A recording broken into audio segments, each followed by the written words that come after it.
হরে কৃষ্ণা শ্রদ্ধেয় গৌর ভক্ত সজ্জন। আজ আমরা রসের বিকৃত প্রকাশ সম্বন্ধে জানব।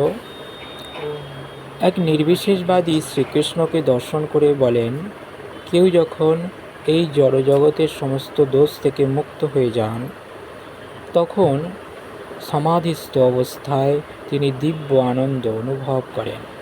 কিন্তু হে আদিদেব, হে আদিপুরুষ, আপনাকে দর্শন করে আমি সেই আনন্দ উপভোগ করছি।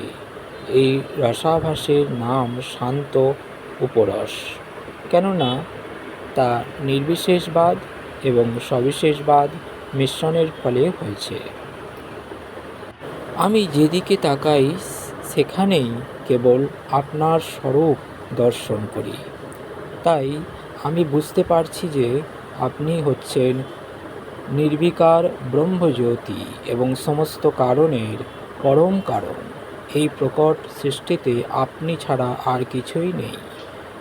এটি উপরসের আর একটি উদাহরণ।